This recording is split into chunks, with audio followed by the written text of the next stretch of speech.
തന്നെ അനുഗമിക്കുവാൻ ആഗ്രഹിക്കുന്ന 3 പുരുഷന്മാരെ ഈശോ കാണുന്നു. യോഹന്നാന്റെ അഭാവത്തിൽ 11 ശിഷ്യന്മാരോടുകൂടി ഈശോ കടൽക്കരയിലേക്ക് പോകുന്നത് ഞാൻ കാണുന്നു. അദ്ദേഹത്തിന്റെ ചുറ്റുമായി ധാരാളം ആളുകളുണ്ട്. അവരിൽ മലയിലെ പ്രസംഗത്തിന് ശേഷം ഒരിക്കൽ കൂടി ആ പ്രസംഗം കേൾക്കുവാൻ കഫർനാമിൽ എത്തിയവരുമുണ്ട്. അവർ പ്രധാനമായും പുരുഷന്മാരാണ്. അദ്ദേഹത്തെ വിടാതെ നിർത്തുവാൻ അവർക്ക് ആഗ്രഹമുണ്ട്. എന്നാൽ അവിടുന്ന് ഇപ്രകാരം പറയുന്നു: ഞാൻ എല്ലാവർക്കും അവകാശപ്പെട്ടവനാണ്. എന്നെ അവകാശപ്പെടുവാൻ അർഹതയുള്ളവർ ഇനിയും ധാരാളമുണ്ട്. ഞാൻ പോയിട്ട് തിരികെ വരാം. അപ്പോൾ നമുക്ക് കാണാം. ഇപ്പോൾ പോകാൻ എന്നെ അനുവദിക്കുക.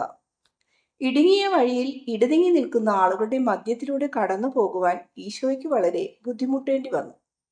അപ്പസ്തോലന്മാർ ആളുകളെ തള്ളിമാറ്റി അവിടത്തേക്ക് വഴിയൊരുക്കാൻ ശ്രമിച്ചു. എന്നാൽ അത് റബ്ബറിലോ മറ്റോ പിടിച്ച് തള്ളുന്നത് പോലെ ആയിരുന്നു. എന്നാൽ എത്ര തള്ളിയാലും ഉടനെ തന്നെ അത് പൂർവ്വസ്ഥിതി പ്രാപിച്ചിരുന്നു. അപ്പസ്തോലന്മാർ കോപിഷ്ഠരായി, എങ്കിലും അതുകൊണ്ട് പ്രത്യേകം ഫലമൊന്നും ഉണ്ടായില്ല. ഏറെ ബുദ്ധിമുട്ടിയതിന്റെ ഫലമായി അവർ കായലിന്റെ അടുത്ത് എത്തിച്ചേർന്നു. അപ്പോൾ മധ്യവയസ്കനും മാന്യനുമായ ഒരാൾ ഈശോയുടെ അരികിൽ ചെന്ന് അവിടുത്തെ തോളിൽ തട്ടി ശ്രദ്ധ ആകർഷിക്കുവാൻ ശ്രമിച്ചു. ഈശോ തിരിഞ്ഞു നിന്ന് അയാളോട് ചോദിച്ചു: നിങ്ങൾക്ക് എന്താണ് വേണ്ടത്? ഞാനൊരു ശാസ്ത്രിയാണ്. ഞങ്ങളുടെ നടപടിക്രമങ്ങളെ ഒരു തരത്തിലും അങ്ങയുടെ വാക്കുകളുമായി താരതമ്യപ്പെടുത്തുവാൻ കഴിയുകയില്ല. അങ്ങയുടെ വാക്കുകളിൽ ഞാൻ ആകൃഷ്ടനായി തീർന്നിരിക്കുന്നു. അങ്ങയെ വിട്ടു പോകുവാൻ എനിക്ക് മനസ്സു വരുന്നില്ല. അങ്ങ് എവിടെ പോയാലും കൂടെ വരുവാൻ ഞാൻ ആഗ്രഹിക്കുന്നു. ഏത് വഴിക്കാണ് അങ്ങ് പോകുന്നത്? സ്വർഗത്തിലേക്കുള്ള വഴിക്ക്. അതല്ല ഞാൻ ചോദിച്ചത്. ഇപ്പോൾ അങ്ങ് എവിടേക്ക് പോകുന്നു എന്നാണ് എനിക്ക് അറിയേണ്ടത്. ഏതു ഭവനങ്ങളിലാണ് അങ്ങ് തങ്ങുന്നതെന്ന്. അതറിഞ്ഞാൽ അങ്ങയെ എളുപ്പം കണ്ടുപിടിക്കാമല്ലോ. കുറുനരികൾക്ക് മാളങ്ങളുണ്ട്, പക്ഷികൾക്ക് കൂടുകളുമുണ്ട്. എന്നാൽ മനുഷ്യപുത്രന് തലചായ്ക്കാൻ ഒരിടവുമില്ല. എൻ്റെ വീട് ഈ ലോകമാവുന്നു. പഠിപ്പിക്കപ്പെടേണ്ടവയും നിരാശയിൽ നിന്ന് മോചനം പ്രാപിക്കേണ്ടവയും പാപത്തിൽ നിന്ന് മോചിക്കപ്പെടേണ്ടവയുമായ ആത്മാക്കൾ എവിടെയുണ്ടായിരുന്നാലും അതെൻ്റെ ഭവനം തന്നെ. അത് എല്ലായിടത്തും ഉണ്ടല്ലോ. അപ്പോൾ നീ പറഞ്ഞത് ശരിയാണ്. സാധാരണക്കാരായ ജനങ്ങൾ എനിക്ക് വേണ്ടി ചെയ്യുന്ന അത്രയും ഇസ്രയേലിലെ ഒരു വൈദ്യനായി നിനക്ക് ചെയ്യാൻ കഴിയുമോ? ത്യാഗം, അനുസരണ, എല്ലാവരോടും കാരുണ്യം, എല്ലാറ്റിനോടും എല്ലാവരോടും സഹകരണ മനോഭാവം, ഇതൊക്കെയാണ് വേണ്ടത്. എന്തുകൊണ്ടെന്നാൽ ആളുകളെ ആകർഷിക്കുന്നതിന് വിട്ടുവീഴ്ച അത്യാവശ്യമാണ്. സുഖപ്പെടുത്തുവാൻ ആഗ്രഹിക്കുന്നവൻ എല്ലാ വ്രണങ്ങളുടെയും മീതെ കുനിഞ്ഞു നോക്കണം. പിന്നീട് നമുക്ക് സ്വർഗീയ പരിശുദ്ധിയിൽ എത്താമെങ്കിലും നാം ഇവിടെ ചെളിയിലാണ് നിൽക്കുന്നത്. ചെളിയിലൂടെ നടക്കുന്ന നാം അതിൽ താണുപോയ മനുഷ്യരെ അതിൽ നിന്നും വലിച്ചു പുറത്തെടുക്കണം. വസ്ത്രം ഉയർത്തിപ്പിടിച്ചോ വശം മാറി നടന്നോ ചെളി പുരളാതെ രക്ഷപ്പെടുവാൻ നമുക്ക് കഴിയുകയില്ല. പരിശുദ്ധി നമ്മുടെ ഉള്ളിൽ തന്നെ ആയിരിക്കണം. അതിൽ നാം തൃപ്തിപ്പെടണം. അങ്ങനെയാകുമ്പോൾ വേറെ യാതൊന്നിനും നമ്മിൽ പ്രവേശിക്കുവാൻ കഴിയുകയില്ല. ഇതൊക്കെ നിങ്ങൾക്ക് സാധ്യമാണോ? കുറഞ്ഞ പക്ഷം ഞാനതൊന്ന് ശ്രമിച്ചു നോക്കാം. ശ്രമിച്ചു നോക്കൂ. നീ അതിൽ വിജയം വരിക്കുന്നതിന് വേണ്ടി ഞാൻ പ്രാർത്ഥിക്കാം. ഈശോ വീണ്ടും മുന്നോട്ട് നടന്നപ്പോൾ ബലിഷ്ഠനായ ഒരു യുവാവ് അദ്ദേഹത്തെ തുറിച്ചു നോക്കിക്കൊണ്ട് നിൽക്കുന്നു. എതിർദിശയിലൂടെ വന്ന അയാളെ ജനക്കൂട്ടത്തിന് പോകാൻ വേണ്ടി തടഞ്ഞു നിർത്തിയിരിക്കുകയാണെന്ന് തോന്നുന്നു. ഈശോ അയാളോട് പറഞ്ഞു: എൻ്റെ പിന്നാലെ വരിക. വെളിച്ചമേറ്റ് കണ്ണുമങ്ങുന്ന ഒരാളെ പോലെ വിവരണനായി തീർന്ന ആ യുവാവ് ഈശോയെ പിന്തുടർന്നു. എന്തോ പറയാൻ വേണ്ടി അയാൾ ശ്രമിച്ചെങ്കിലും വാക്കുകളൊന്നും പുറത്തു വന്നില്ല. എങ്കിലും ഒടുവിൽ അയാൾ പറഞ്ഞു: ഞാൻ അങ്ങയെ പിന്തുടരാം. എന്നാൽ കൊറാസിമിൽ വെച്ച് എൻ്റെ പിതാവ് മരിച്ചു. അദ്ദേഹത്തെ അടക്കം ചെയ്യണം. അത് കഴിഞ്ഞിട്ട് ഞാൻ വരാം.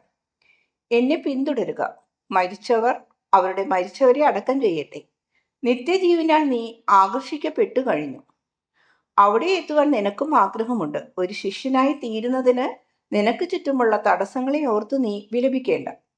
സത്യത്തിൻ്റെ സേവകരായി തീർന്നിട്ടുള്ള മനുഷ്യർക്ക് മാലാഖമാരുടേതുപോലെ ചിറകു മുളയ്ക്കുന്നത് സ്നിഗ്ധഭാവങ്ങളെ മുറിച്ചു മാറ്റുമ്പോഴാണ്. തിന്മ അതിൻ്റെതായ വഴിക്ക് പോകട്ടെ. പാപമില്ലാത്തവരുടെ രാജ്യത്തിലേക്ക് ഉയർന്നു വരിക. അവിടെ പരമപരിശുദ്ധനായ പിതാവിനെ നിനക്ക് കണ്ടെത്താൻ കഴിയും. ദൈവം നിന്നെ വിളിച്ചുകൊണ്ട് ഇതാ കടന്നു പോകുന്നു. നാളെ നിനക്ക് ഇന്നത്തെ നിന്റെ ഹൃദയം കണ്ടെത്താനോ ദൈവത്തിന്റെ ക്ഷണം ശ്രവിക്കാനോ കഴിയുകയില്ല. എൻ്റെ കൂടെ വരിക. നീ പോയി ദൈവരാജ്യത്തെപ്പറ്റി പ്രഖ്യാപിക്കുക.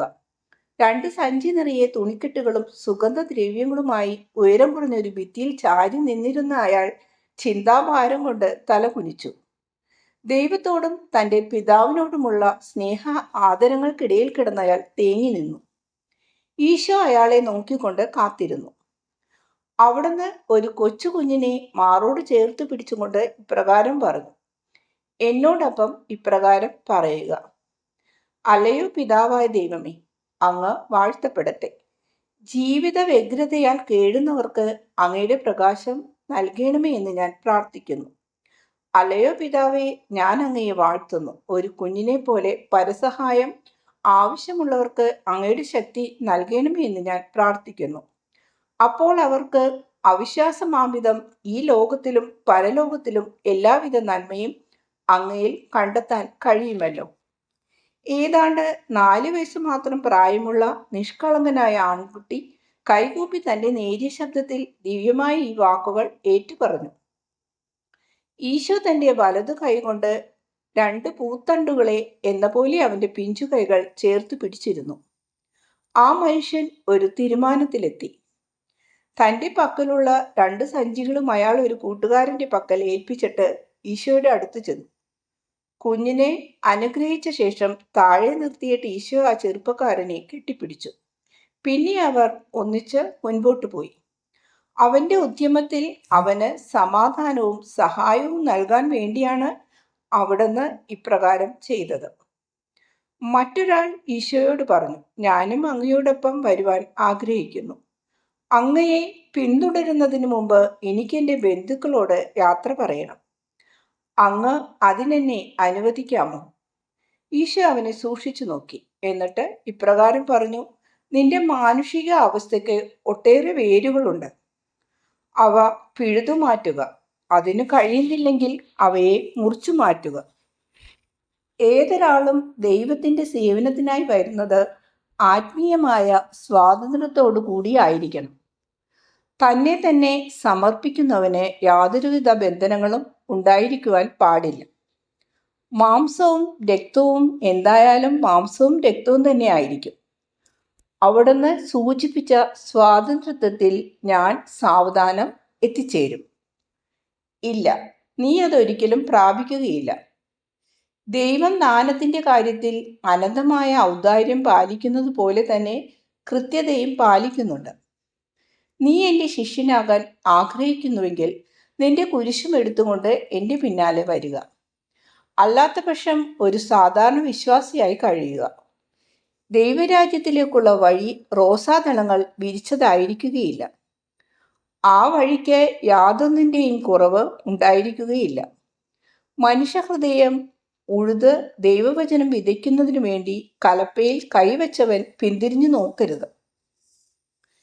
എന്തൊക്കെ വിട്ടുകളഞ്ഞു, എന്തൊക്കെ നഷ്ടപ്പെട്ടു, മറ്റൊരു സാമാന്യ വീതി പിന്തുടരുന്നുവെങ്കിൽ എന്തൊക്കെ നേടാമായിരുന്നു എന്നൊക്കെ അറിയാൻ വേണ്ടിയാണ് ആ നോട്ടം. അങ്ങനെ ചെയ്യുന്നവൻ സ്വർഗരാജ്യത്തിന് അനുയോജ്യനല്ല. നീ സ്വയം പരിശ്രമിച്ച് പ്രാപ്തനാവുക. അങ്ങനെ സ്വയം പ്രാപ്തിയുള്ള ഒരു മനുഷ്യനായി തീർന്ന ശേഷം എന്നെ വന്നു കാണുക. പക്ഷേ ഇപ്പോഴല്ല. അവർ കടൽക്കരയിലെത്തി. ഈശോ പത്രോസിൻ്റെ വള്ളത്തിൽ കയറി. അവിടുന്ന് പത്രോസിനോട് എന്തോ മന്ത്രിച്ചു. പത്രോസ് അത്ഭുതദ്യോതകമായി ആംഗ്യങ്ങൾ കാണിച്ചപ്പോൾ ഈശോ പുഞ്ചിരിക്കുന്നത് ഞാൻ കാണുന്നു. എങ്കിലും അവിടുന്ന് യാതൊന്നും പറഞ്ഞില്ല. തൻ്റെ പിതാവിൻ്റെ ശവസംസ്കാരത്തിനു വേണ്ടി പോകാനൊരുങ്ങിയ മനുഷ്യനും ഈശോയുടെ കൂടെ വള്ളത്തിൽ കയറിയിരുന്നു.